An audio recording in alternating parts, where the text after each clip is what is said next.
All right. We are here with game 2 of the Boomer Builds Challenge. Up here in the top right-hand side, straight out of Cougar Town, it is none other than Boomer Town. A place filled with rocking chairs on their porches, sitting there, sipping their tea, and of course, I don't know, maybe resting a shotgun on their lap and telling young kids to get the fuck off their lawn. Boomer Town's the sort of place you go to where it's like, oh yeah, you know, a kid goes past, like, purely respectful, but he goes past the footpath out front the house of the boomer, and he's riding a skateboard. Ooh, wearing a black t-shirt with a band's name on it.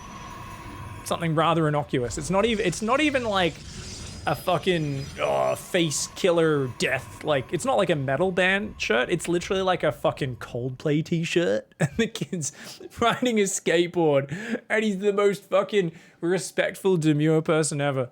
But in Boomer Town, you are legally, you don't have the right. You are legally obliged to shoot the kid in the fucking kneecap off his skateboard and tell him that's what you get for riding a skateboard around here. That's Boomer Town. For anyone who hasn't been to Boomer Town, let's just say you probably don't want to visit if you're into skateboards or you're under fucking 60 years old. It's not the greatest place to go. It's kind of violent.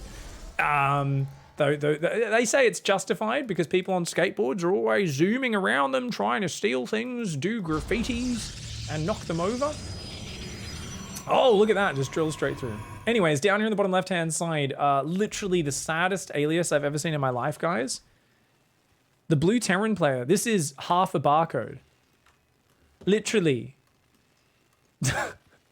This is the barcode that unfortunately, right after being birthed into this world, off one of those barcode scannery things that creates the stickers they stick on the thing, there was a dispute.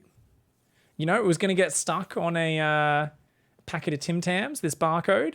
But then someone said, no, that's not your barcode, that's my barcode. And it was like for like a fucking, I don't know, a fucking loaf of bread or some shit. And they started having an argument. They had to go to the king of the barcodes, King Solo Barcode.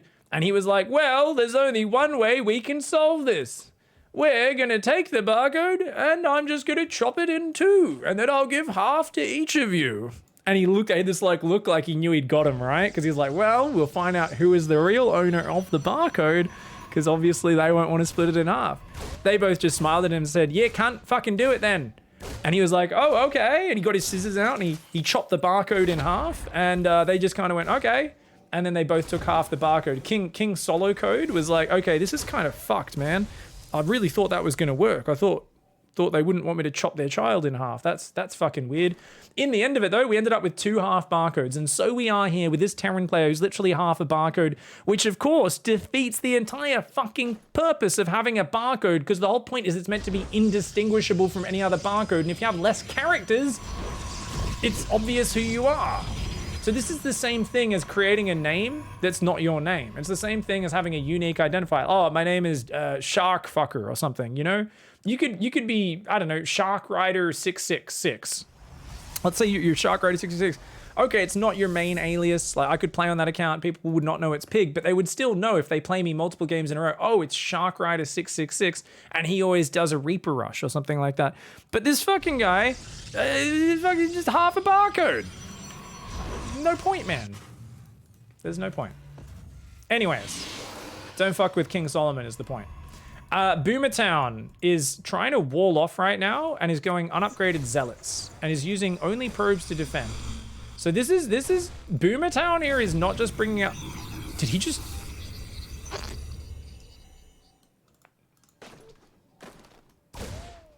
The Terran just microed his Reaper into the middle of the probes. They had a perfect surround, and then this Boomer Town player accidentally told them all to attack one of his own probes instead.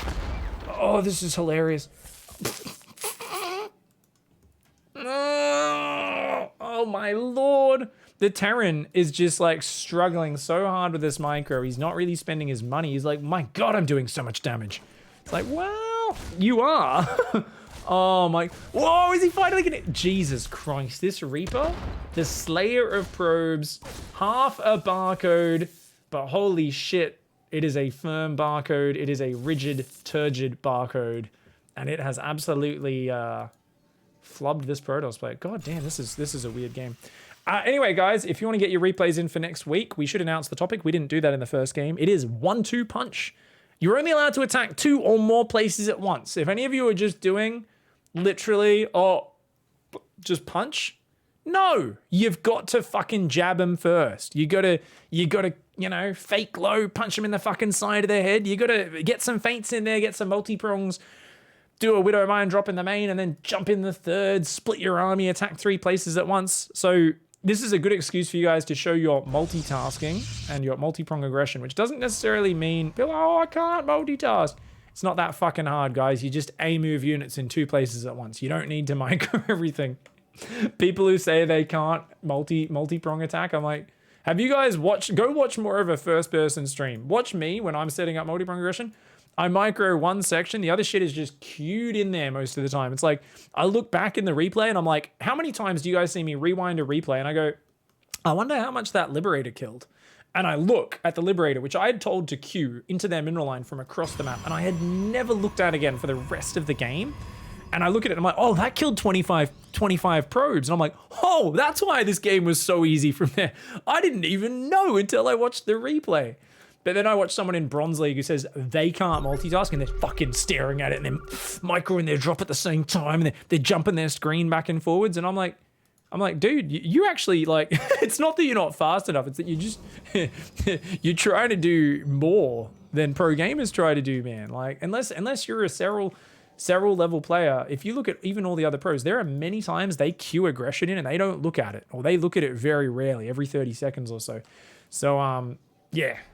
Lower your expectations, just set some pushes up and have some fun with it. Speaking of Liberators, here we go. Now there's a Zealot run by coming across. Half a Barcode here is doing an interesting sort of like, wait, we're going double eBay off 2 barracks and we're already building a second factory. Jesus Christ. Well, that Zealot attack didn't do too much. I like that though. You see Boomer Town there, that's a brave Protoss player. Grabs the Zealots, attack moves across the map. That was the first scout that Boomer Town did in this entire game, by the way, guys. Literally just grabbed some Zealots, attack moved them across the map, and put his hand back down his pants. Like, that is what I like to see, you know? That's some true hands-off Boomer way of trying to win the game. He's like, well, I could go and get my hands dirty and do the work, or I could own a bunch of properties and let the people pay the rent for me and pay off my my leveraged loans, and then complain that you all don't work hard enough while your housing prices are literally 18 times as much as when I bought all these properties. It's a good approach. Don't get me wrong though, this half of a Barcode player is gonna work pretty hard. You can tell is mega tryhard, because like I said, 2 factories, 2 starports, 2 barracks. This is, you're going to invest in maxing bio upgrades, but you're only going to build a couple of Marines at a time. So what we see here is, of course, strategic divergence. And this is what we call, it's kind of like a Florencio style of thing. It's where you choose to do the thing that makes the least sense for what you're doing. So when your opponent scouts you, they look at it and they go, what does this mean? And anyone who's well educated in StarCraft looks at this base and they immediately know they're playing someone who is fucking drunk. They're like, this makes no fucking sense. And then they scout the bio upgrades, which do nothing for 2/3 of the production, and they go, and it's not that the build is effective in terms of the things sync up to make good units. It's that it allows you to do something that makes your opponent's ego feel threatened. And that's what's important in StarCraft. You need your opponent to know that if they lose to you, it's going to be really fucking embarrassing. Oh, the Marines' shields aren't ready. Pull back! They took a lot of tank damage there. 2 carriers coming down. Most of the Marines are dead. They're overstimmed. This was a great little push, but the carrier's here. And that's enough interceptors. Those Marines are getting diddled. They pull back for now. There's a hidden corner base over there with 3 cannons. Half a Barcode has to pull back, has to tuck that little Barcode back into his pants, and doesn't know about the corner base, sadly. Look at that. Boomertown sneaks out to take a 3rd as well. Continuing to build carriers, is getting +2 air weapons. It's just Zealots and carriers. Now, this might not be really a strategy that is like, people are like, is this even a Boomer build? What is it, Pig? Well, it is, guys, because this might not be something that you look at and you go, well, okay, I mean, how is this? I don't remember the Zealot carrier meta. When was this a thing? Well, what you guys need to remember is we're going way back for this one. This is one of two things. So Boomer Town is going back to literally 1998 when people didn't know how to play the game. No one even knew what APM was, so no one had any, right? You can't really work on being faster if you don't even have like a theoretical concept for doing lots of things and getting lots done, right? So people were just like, oh, make the fucking zealots. Like people didn't even know how to attack move. If you were playing with your friend in 1998, 1999, StarCraft 1, there was a good chance your fights were armies literally move commanding past each other and going, hey guys. And like the person who stopped controlling their army and just let them stand there first would usually win. Because the other one's like, oh, my units actually started fucking attacking. Oh shit, you know, I guess we're gonna win. It was an absolute fucking disaster, right? So Boomer builds, or Boomer Town, sorry, has brought back this old style and said, look, it's 2020. I've only got 80 APM. What can I do on the ladder? People are like, oh, well, to play Protoss effectively in 2020, you need to use all the spellcasters. Boomer Town's like, no.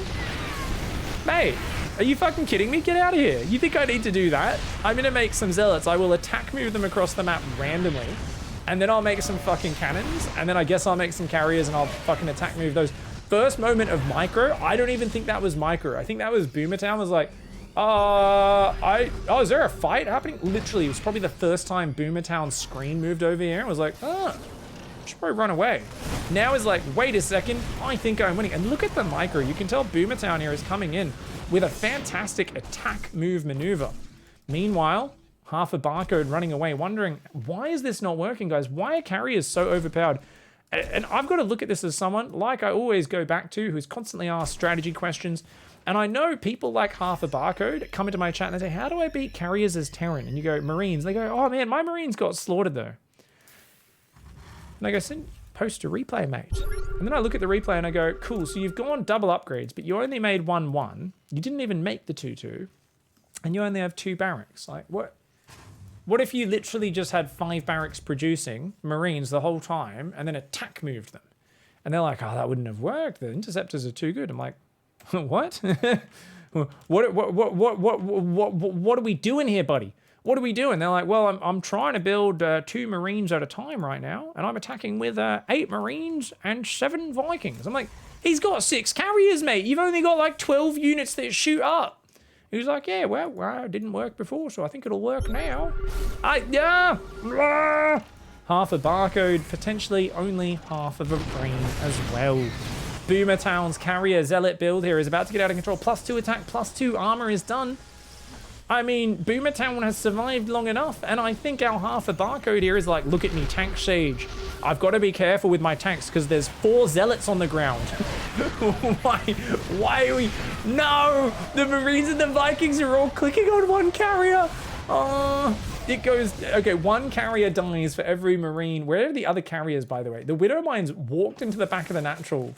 There's 4 carriers sitting above the production because Boomer Town doesn't know what rally points are. Boomer Town rallied the Nexi at least, did figure out how to rally each Nexus to the pro. I don't think Boomer Town knows Stargates can be rallied. It's like, oh, well, when you warp in units, you can't rally them, so you can't do that with Stargates either. Yeah.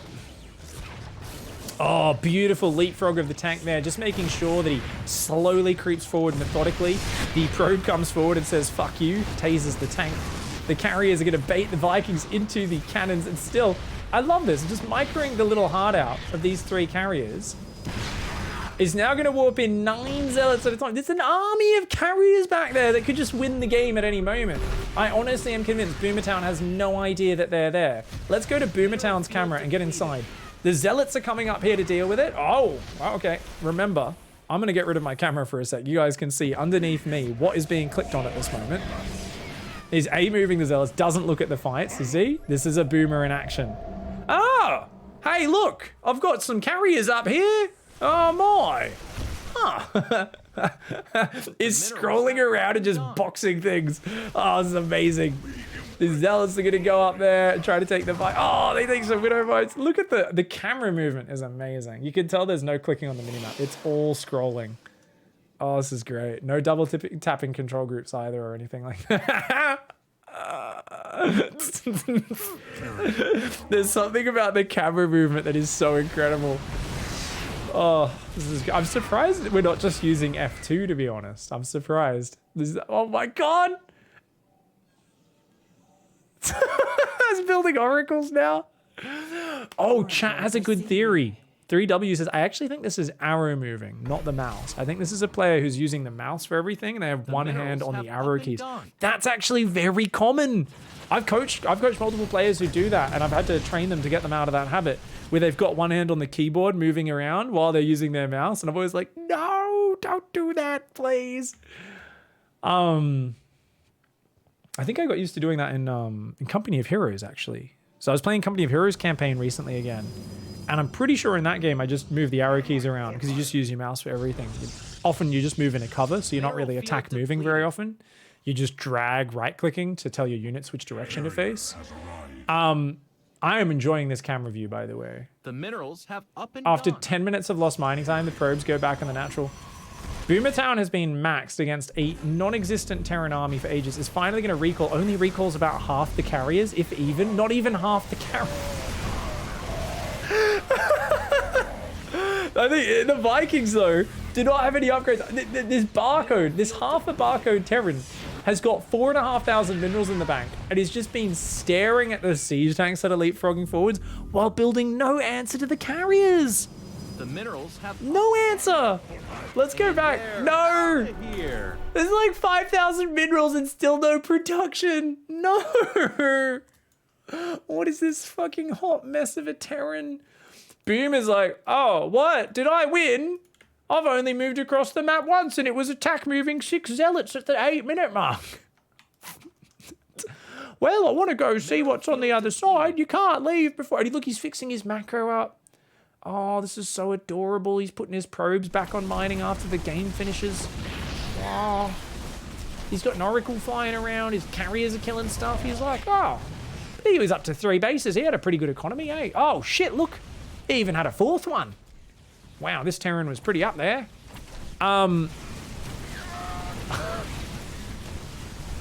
Let's check Boomertown's control groups. All the bases and two of the 5 Stargates were control group, nothing else. What's so funny about that to me is the fact that Boomertown clearly wasn't using the F2 key, was always going around and like boxing units and attack moving them. Oh my god, that's a lot of carriers with sick upgrades too. They even had +2 plasma shields. Yeah. I think this was about, let's just double check that. Let's double check that, because I feel like that was about 5 minutes, right? From when the carriers had already revealed themselves before this point. And I just want to point out, it was even before. This was the second push, I believe, into the carriers. But you'd think at this point, like, there might be a change of strategy. Like, Mass Marine absolutely would have won this game so easily, right? Because there was no Storm or Colossus or anything in there. But let's, like, if we look at what the Terran focuses on, it's literally moving tanks one at a time and no macro and never having anything that shoots up. And occasionally we'd be like, let's queue up 3 Marines and 4 Vikings or something. And you're like, but why don't you just build like 3 command centers and 7 barracks and make 2-2 and you know, like there's so much money, but all of the APM was spent on moving tanks forward individually. Like, watch this, check this out.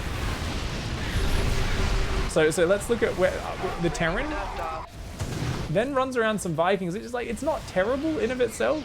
It's just that there's nothing behind it, right? We always talk about like the seesaw of focus, where it's like, you want to try and nestle harassment. If you're not committing to a really hard, sharp timing that's going to kill your opponent, you want to be focusing everything on your macro. And then, like, if you're going to do a harassment or a run by, well, what do you do in between that, right? It's like, okay, you queue up as much macro as you can, you focus on the micro for a bit, and then you go home and you macro. This player did the opposite, where it was like, let's gather a really shit army, poke forward kind of probingly, be like, can I do this? And just not building any units behind it. And then like, it's like landing Vikings and lifting them, and it's like, That's 90 Marines worth of minerals sitting in the back. 90 Marines! Imagine if there was 90 Marines with 2-2 on this map. You don't need Vikings at all. You can just be on pure bio. But of course, yeah, just giving a bit too much space to the Protoss. And Boomer Town there. Macros up to over 70 probes. Smashes it out in the end of that game. And let's check the units lost at the end of that one. So it was quite efficient. About 5,000 resources more. 1 carrier, 43 zealots, and 22 probes died. Jesus, that's almost nothing. Holy shit. GG, well played. Thank you, Boomertown, for sending in your Boomer build with your lovely low APM, not even using Select All Army. Probably, I'm telling you, that player came straight out of 2000, guys, and they probably don't know the Select All Army key exists. Thank you very much, Boomertown. Hope you guys enjoyed this replay. Don't forget to like and subscribe, and send in your replays for the 1-2 punch challenge. Don't punch your microphone, though. We'll see you in the next video. Good night.